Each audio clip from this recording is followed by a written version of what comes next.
it's Mark Evans, and you're listening to Marketing Spark. Many entrepreneurs who start B2B SaaS companies are tech savvy.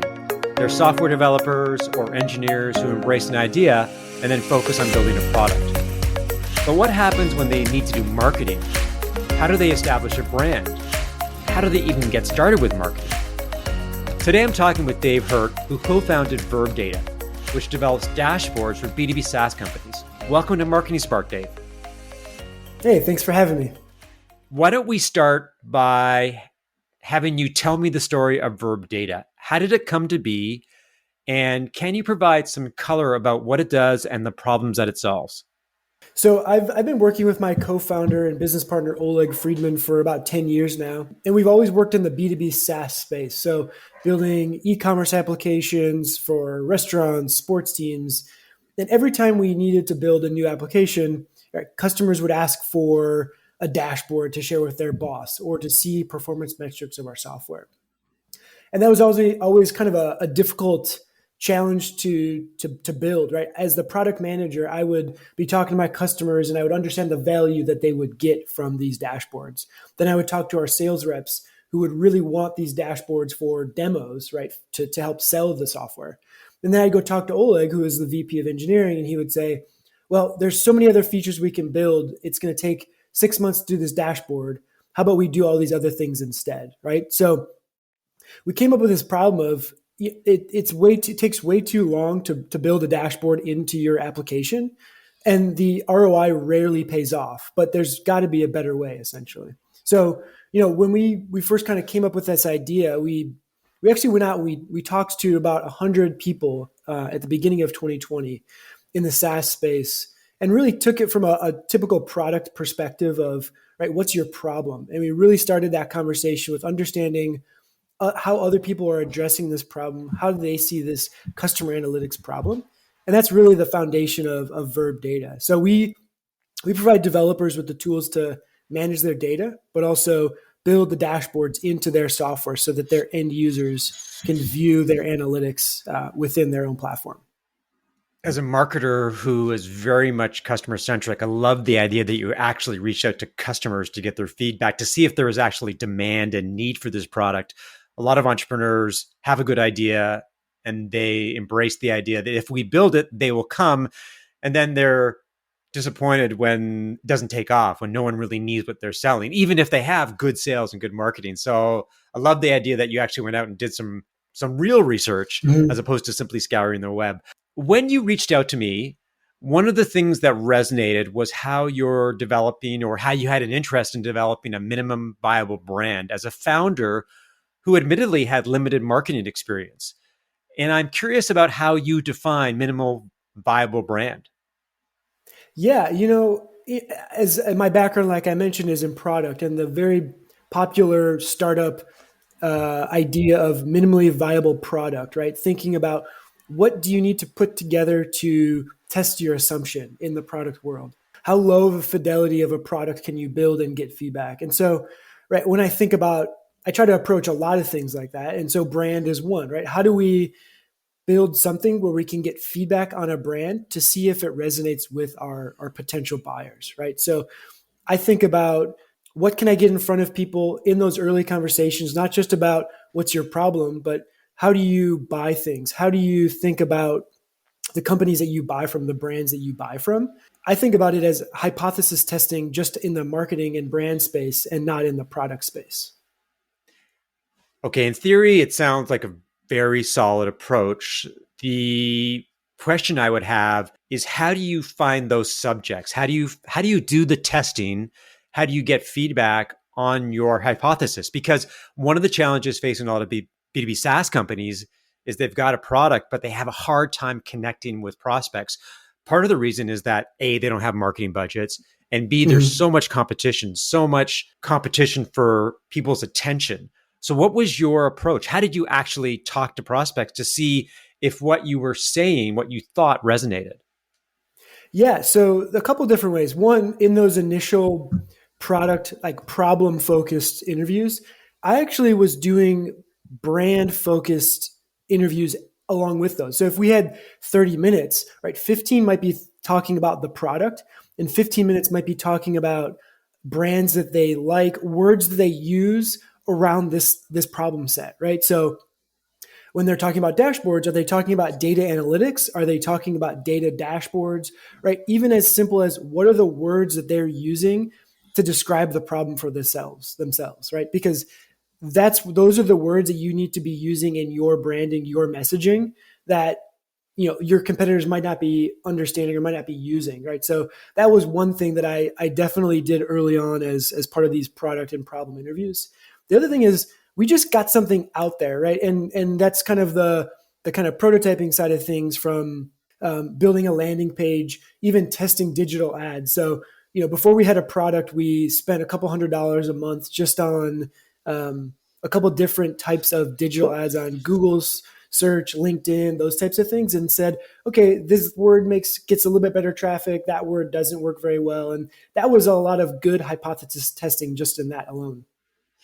That's an interesting idea. I'm curious about what you learned in terms of the feedback that you received, the reactions that you got, and as important, how did that affect the product roadmap when you're getting a sense of what people are looking for, or the problems that you think they have, or the problems that they rally around? Like, how did that all come together in terms of helping you go from concept, which you had, to product?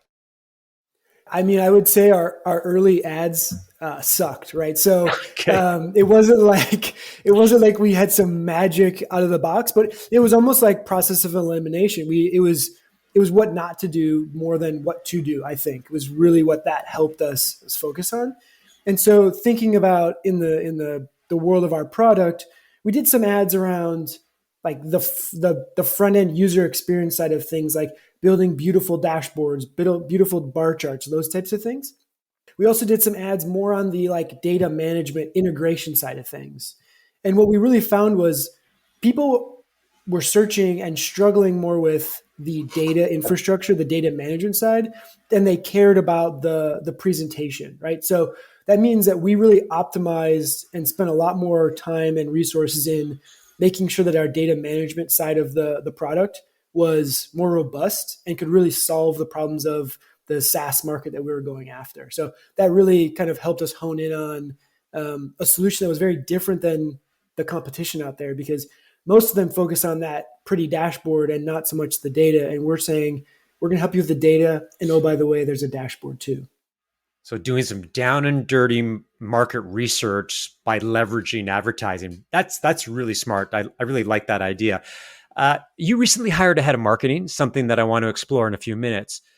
But how did Verb Data get started with marketing? Like, after you've done the Google ads and the Facebook ads to test your hypothesis, what were Mhm. the next steps that you took to actually start doing marketing? Did you develop a strategic plan, or was it simply a matter of getting started tactically? Yeah, so we did a couple of things early on. We did kind of define our buyer personas, because that's something that it sounds fancy, but it's really something that anybody can do. And the way we did it was just we took those 100 conversations that we did early on, and we just segmented them into two or three buckets, right? Of who we talked to, how they talked, and kind of try to organize. And really, it fell into how people work in the company, right? So engineers were a very specific kind of set. Then we had product managers in a set. Then we had like more of the sales and CEO leadership roles. So it was a kind of the executive side of things. So we took those three buckets, and that helped us kind of with that segmentation. And not that we did like some amazing stuff off the segmentation, but it's really important so that when you do go after cold emails or you start looking for prospects, it's like got to fit into one of these buckets or I'm not going to spend my time. And maybe that email looks a little different. So that was one thing that we did. The other thing we did is we actually brought on a low level PR firm, and I don't mean low level in a derogatory way, but just like they help you with smaller projects. So it's not like $10,000 a month. It was under $1,000 a month for us, and they helped get some guest articles going, help with some blog posts, and really the way I thought about that was laying the foundation, right? So you don't have to be on day one. It doesn't have to be the most elegant blog post or the most elegant guest article, but you need a foundation so that when you do start building your team and you do start trying to kind of put fuel on the fire and spend more resources, you have kind of some experience, right? So start spending a little bit of money to build up that foundation. And that's what we did over the last 12 months. And so that really helped us. We announced some funding at the very beginning of 2022 here, but we had 12 months prior to that of guest articles, podcasts, things that we could point to when we wanted to get into, well-known publications and say, look at all this stuff we've done over the last 12 months. We have a name for ourselves. And so that really helped when we wanted to kind of have a bigger bang. Let's take a step back because you've mentioned some really interesting vehicles. One is buyer personas. Now, I'm a big believer in the power of buyer personas because I think many B2B SaaS companies really don't know their customers well enough. And you could argue that many of them don't talk to their customers enough or at all. So how in depth were your buyer personas? Are we simply talking engineer, like to do this, spends a lot of time on LinkedIn, or was it far more detailed so that you could have a real granular view of who you were trying to market and sell to? The main focus of our buyer personas was the problem we solve for that persona. So with the engineer, it was very focused on I have I have a lot of different stuff I have to build, right? And the opportunity cost of dashboards is far greater than all these other things, right? There's so many other things that I could be doing while building a dashboard, right? So that's how we thought about it on the engineering side. On the product side, it was like, well, the problem we're solving is there's a feature you want to build for your customers, but you can't get it past the gatekeepers of the engineers, right? So how do we give you the tools to be able to do more without the technical resources? And so and then we thought about it really from that side of things is we're solving what type of problem for what type of person. And I think like we didn't go as far as, okay, we're going to go target engineers on LinkedIn and product people here and things like that. That's kind of evolved. And that's where that minimally viable brand comes in, is like, we didn't know those things. And I don't know if we felt like we were going to utilize a lot of that information on day one. So we said, look, let's get the problem identified. We will evolve this, dig into it as we go and add to those buyer personas over the next 6-12 months. And so now we're starting to add those things as we bring on more people to help with that. A couple of questions about the PR agency that you brought on board. Were they local or did you outsource them? Because $1,000 a month sounds pretty inexpensive, all things considered. Yeah, it's outsourced. It's I will say, they're really good at relationships. So they know all the publications. They have writers. They have relationships with writers of a lot of the publications that we would want to be in, and that's really where their value add was. We have a very complex product, so writing blog posts about data analytics for somebody who's never worked in data analytics is quite difficult. So it took a lot of work for us to get them kind of comfortable with writing about it. So we really felt that their value was that kind of connection to the publications and kind of that thought, like they had been through the motions, which I'm not a marketer. I hadn't been through those kind of steps before. Yeah, it's interesting because one of the biggest challenges facing B2B SaaS companies when it comes to marketing, especially content, is trying to take complex technology and make it user-friendly, to make it accessible, to tell stories. Mm-hmm. And many, even good writers, will have a hard time really understanding the nuance of a product. I think it frustrates a lot of entrepreneurs because they think they can simply outsource it. And what inevitably happens is they got to spend a lot of time with a writer to get them up to speed, to make sure they understand the language, the buyer persona, the key points, and come across as thoughtful, insightful, and the real deal. How did you get those writers up to speed? How much time did you spend with them? And did you ever get to a point where you could let them write an article and you didn't have to worry about it other than giving it a check mark at the end of the day? No, definitely. We're Okay. not there yet, to be honest. There's a couple things that we did. One is, and I don't know if this is necessarily the best advice, but I'll say what we did and you can correct us, Mark, but we found topics that were more approachable, right? So our strategy of these early blog posts in the first 6 months was not creating the world's best content. It was to create content. And I think that's really where I struggle a lot is I want it to be the best every single time. And to do that, plus doing all the other things that you need to do as a co-founder of a startup is very difficult. And so I felt like creating the content, getting it out there so that we could get feedback, so we could see what did resonate, what didn't resonate, was actually how you're going to then eventually create the best content, right? So we really focused on more thought leadership type things that weren't so specific into how data analytics works, because that's what they could help me with. So I identified the types of articles they could help me with more than trying to force them into writing some sophisticated article.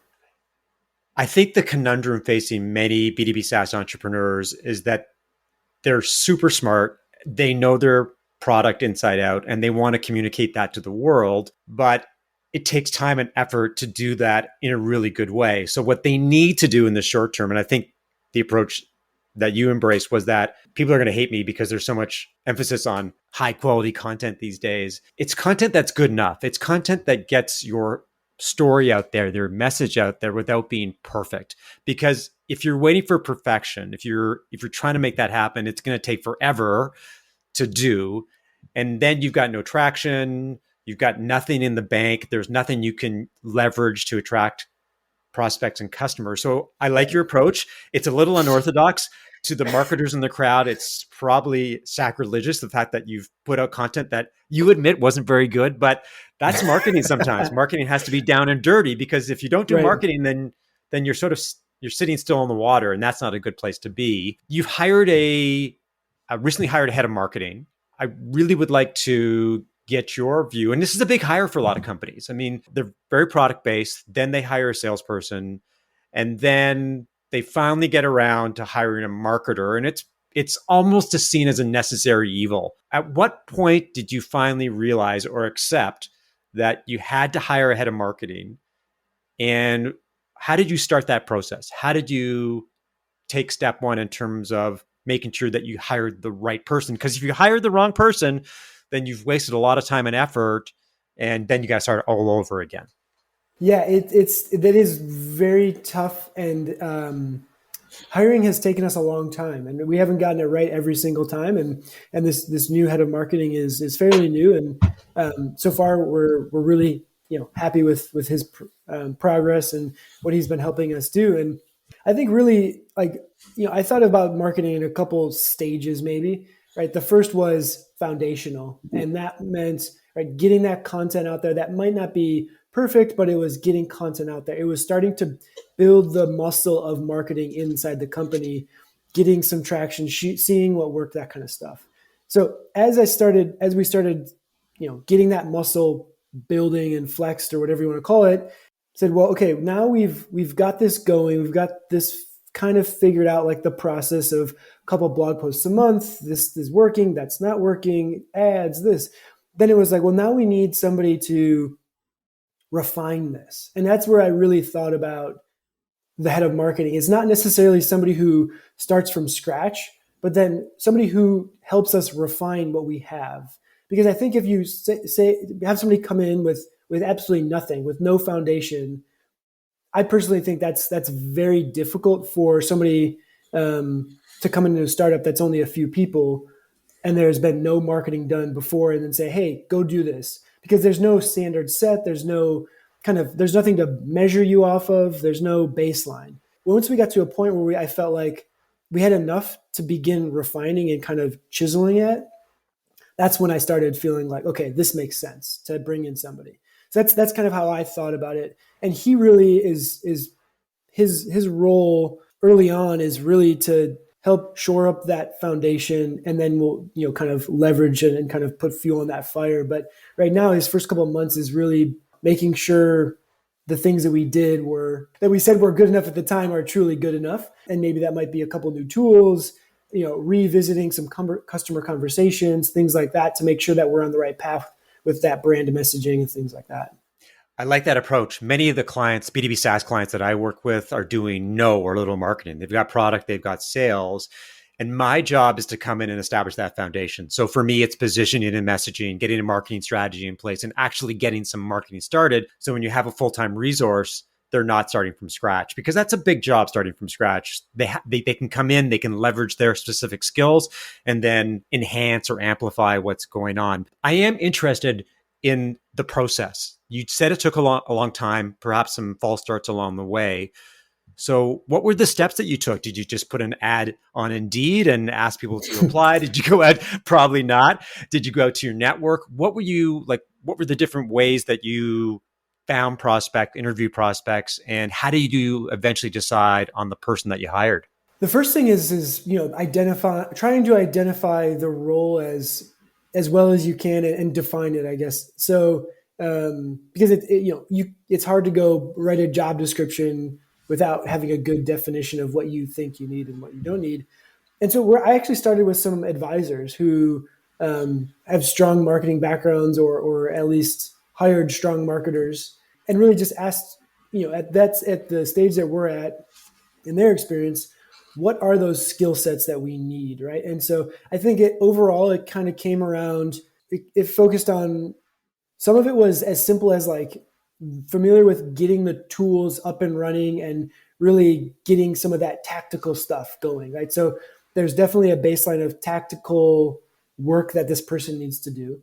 Then the other thing that was helping define the acquisition funnel and the things that are a little bit more strategic, right? So is the brand positioning resonating or not resonating? Somebody that can answer those types of questions. So that's where I started, was advisors, clear definition. And then it was, going to the network first, trying to work that angle. We started looking in August of 2021, but we didn't make the hire until the very end of November. So that was 3 months later, which is all in. That's not too bad of a time frame to find somebody. But we ended up finding somebody through LinkedIn, like a LinkedIn post. Working the network, trying to work LinkedIn, that kind of stuff was really how we did that. And we felt like he had the right level of tactical experience, but also clearly showed that he could think at the strategic level at where we are today. Maybe not at a Fortune 500 company, but where we need our strategy to be. He had kind of done that before. A lot of B2B SaaS companies hire a marketer. It's very exciting to get somebody with marketing expertise and experience on board, because as an entrepreneur, you say to yourself, this is awesome. They're going to do amazing things and they're going to take us to the next level. The reality is it's another person that you've got to onboard and make sure that they do the job. What were those initial couple months like? Like, what were the first steps that you had to do with them, and what were the steps that they had to do to make sure that they knew the product and that you were actually forming a partnership in which 1 + 1 = 3? What were those first months like to really get the ball rolling? Yeah, I'm a big fan of writing up a 30, 60, 90-day plan as this person that role starts. No matter what role it is, it's after the first 30 days, what are those milestones we want to hit? 60 days milestone, 90 days milestone. So that's something that I might outline when the person first starts, but it's a mutually agreed upon kind of, this is what we're working towards each of the first 3 months. And the first month was with this marketer was get familiar with the product, get familiar with the foundation that we've set. So that's the blog post, that's the PR company, really understand what we've been doing the last 12 plus months. And then also go validate what our positioning is today a little bit. Talk to our customers. So we introduced him to 5 or 6 of our customers, and he did interviews with each one of them to say, to hear from them specifically what pain points we're solving, how they think of us, what are the words they're using when they talk about us, so that we like I said, we have our brand and our position that we kind of worked on before he joined. And that could be wrong. It could be bad, but it's where it is today. And I want to get his input and him do the research and get to where he wants to get with that position compared to what we have today. Right. So really kind of testing our initial hypothesis. So that was the first kind of month of his time. We're actually in his second month right now ish.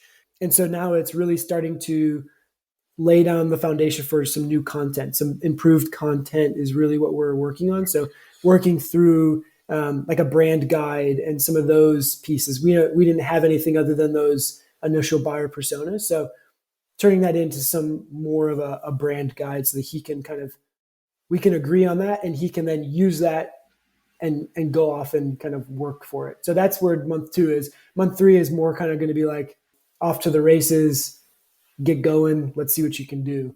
But that's how we've been thinking about it. I don't know if that's necessarily how you've done it or how you think about it, but in our non-marketing simpleton minds, that's how we've approached it. It's pragmatic, and it's the way that I work with clients. Messaging and positioning is important, and talking to customers. I love the idea that they went out and talked to 5 or 6 customers because they'll tell you the truth. Entrepreneurs are really good at telling a story, but it's completely biased and subjective and from their own personal experience. But customers will tell you the truth, and they'll often tell you things that you don't know or things that are surprising. And then giving a marketer time to put together a plan, to get some of the processes and frameworks together, that's great.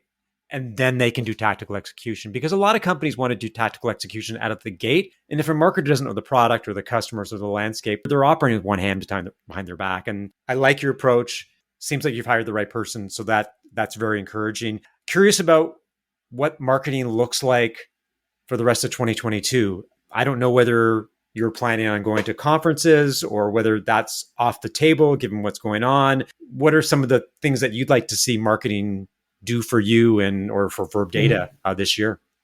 Yeah, some of the stuff that he's our new marketing he's really digging in on is more partnerships, right? More partnership marketing is a big one for him. So that might be working with like industry groups in B2B SaaS or for product managers or engineers or product marketers. So partnership marketing is one that he's really interested in kind of doing some initial legwork on.